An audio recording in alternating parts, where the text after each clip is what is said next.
गुस्से में क्रिश निकला घर से बाहर, हुआ एक्सीडेंट, बॉडी पहुंची पोद्दार हाउस। ये रिश्ता क्या कहलाता है। पोद्दार हाउस में बड़ा धमाका, पोद्दार परिवार में पहुंचने वाली है एक डेड बॉडी। पोद्दार परिवार इस डेड बॉडी को देखकर काफ़ी ज़्यादा शॉक होने वाले हैं।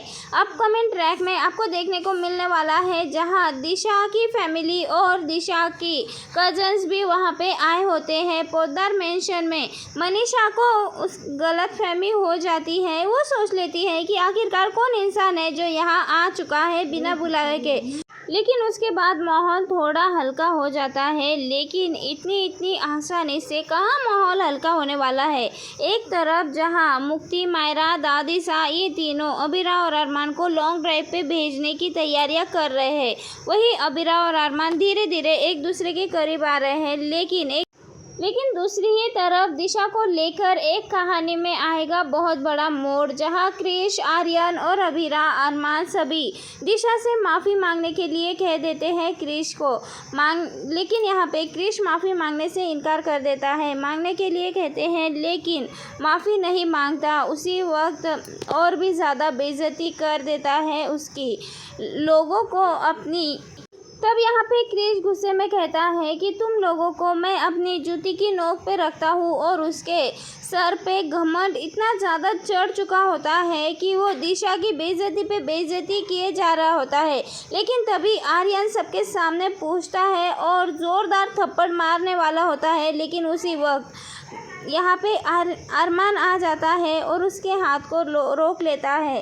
अरमान उसका हाथ रोकता है और कहता है क्रिश तुझे दिशा से माफ़ी मांगनी होगी। यहाँ पे क्रिश तो बेइज्जती कर रहा था, लेकिन यहाँ पे अरमान कहता है कि क्रिश को माफ़ी मांगनी होगी। तो वही दूसरी ओर दादिशा, अबीरा यहाँ पे आ जाते हैं और वो कहते हैं क्रिश के साथ गलत हुआ है, आर्यन को माफ़ी मांगनी होगी। आर्यन ने गलत किया है, वो उससे बड़ा है और आर्यन ने क्रिश पर हाथ उठाया है, माफ़ी मांगनी चाहिए। अगर किसको माफ़ी मांगनी चाहिए तो वो यहाँ पे सब कहते हैं कि आर्यन को माफ़ी मांगनी चाहिए, क्योंकि हम आगे आने वाले जनरेशन को गलत एग्जाम्पल सेट नहीं करने देंगे। लेकिन अरमान यहाँ कहता है कि अगर अबीरा के साथ क्रिश ने गलत किया होता तो मैं भी यही करता। क्रिश ने दिशा के साथ गलत किया है और आर्यन ने जो कुछ भी किया है वो बिल्कुल सही है। अगर कोई अबीरा के साथ भी ऐसा ही करता तो मैं उसे चौराहे पे ले जाके माफ़ी मंगवाता, क्योंकि क्रिश ने दिशा के साथ गलत किया है और यहाँ पे मैं नहीं चाहता कि हमारी आगे आने वाली जनरेशन को गलत एग्जाम्पल मिले। और उसी बीच वहाँ पे मनीषा भी आ जाती है और मनीषा कहती है कि मैं ये बिल्कुल भी बर्दाश्त नहीं करे कि कोई भी दिशा पे इस तरह से उंगली उठाए, ये मैं बिल्कुल भी बर्दाश्त नहीं करूँगी। और यहाँ पे काफ़ी कुछ बहुत ज़्यादा हंगामा हो जाता है पार्टी में। वही क्रिश ज़बरदस्ती ही माफ़ी मांगनी पड़ती है और उसको इतना ज़्यादा गुस्सा होता है कि वहाँ से लॉन्ग ड्राइव वाली गाड़ी को लेकर वो चला जाता है, उसकी चाबी लेकर चला जाता है। और वही गाड़ी जिसका ब्रेक फेल हो जाता है। हाई स्पीड में गाड़ी चल रही होती है, इतने गुस्से में होता है कि तूफान आ रहा होता है और उसकी वजह से सामने वाले ट्रक दिखाई नहीं देते और तूफान में क्रिश एक ट्रक से गाड़ी को धक्का लग जाता है और इसी वजह से उसका एक्सीडेंट हो जाता है, क्योंकि तूफान के बीच में हर ओर अंधेरा होता है और उसे कुछ भी दिखाई नहीं देता। और यहाँ पे इस ट्रक से क्रिश का बहुत बड़ा खतरनाक एक्सीडेंट हो जाता है। वहीं दूसरी तरफ अबीरा उसका पीछा कर रही होती है उसे वापस मनाने के लिए, लेकिन तभी वहाँ तूफान की वजह से आगे जा नहीं पाती। और उसी वक्त वहाँ पे पुलिस वाले आते हैं और अबीरा से कहते हैं कि उन्हें आगे नहीं जाना चाहिए, क्योंकि आगे एक बहुत बड़ा एक्सीडेंट हुआ है। अबीरा और अरमान होश उड़ जाते हैं, वही देखकर मिल जाता है। अबीरा और अरमान को शक होता है कि कहीं ये क्रिश तो नहीं।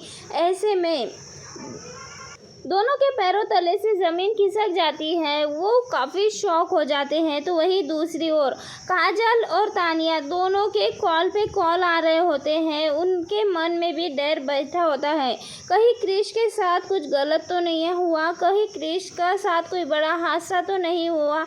यहाँ पे काजल और तानिया बार बार कॉल लगा रहे होते हैं कि आखिरकार अरमान भी कोई बात क्यों नहीं कर रहा है, कॉल क्यों नहीं ले रहा है। देखने को मिलता है कि क्रिश का बहुत बड़ा एक्सीडेंट हो चुका होता है और इसी वजह से यहाँ पे क्रिश की मौत हो चुकी होती है। जी हाँ दोस्तों, आने वाले एपिसोड में यही दिखाया जाने वाला है कि यहाँ पे क्रिश की मौत हो चुकी है। पुलिस के साथ डेड बॉडी लेकर पोद्दार मैंशन पहुँचते हैं। जी हाँ दोस्तों, अपकमिंग ट्रैक को बहुत ज़्यादा इंटरेस्टिंग और दिलचस्प बनाने वाले हैं, जहां पर क्रिश की डेड बॉडी अबीरा अरमान के साथ पोद्दार मैंशन में आएगी, जहां अबीरा और अरमान को देखकर काजल और तानिया दोनों भागकर उन्हें पूछते हैं कि ये क्या है, ये कौन है। तभी यहाँ पे पुलिस वाले बॉडी को लेकर आते हैं और क्रिश को इस तरह से देखकर तानिया और काजल की शॉक हो जाती हैं। दोनों भी परिवार वाले सदमे में चले जाते हैं। सब यहाँ पे हैरान नज़र आते हैं। काजल इसका जिम्मेदार अरमान और यहाँ पे काजल कह देती है मेरे बेटे क्रिश के मौत का जिम्मेदार यहाँ पे अरमान, मनीषा और यहाँ पे आर्यन है। इन्हीं की वजह से आज मेरा बेटा मेरे साथ नहीं है। इन्हीं पर इल्ज़ाम लगाती हुई नज़र आती है। उसका बेटा इस दुनिया में नहीं रहा। जी हाँ दोस्तों, अब यहाँ पे एक्सीडेंट हो चुका है, पूरा परिवार टूट चुका है। अब देखने में दिलचस्प होने वाला है कि आखिरकार आर्यन के मौत के बाद कहानी में क्या नया ट्विस्ट आने वाला है। दोस्तों, आप सभी को क्या लगता है? अपनी राय कमेंट के ज़रिए हमें ज़रूर बताएं।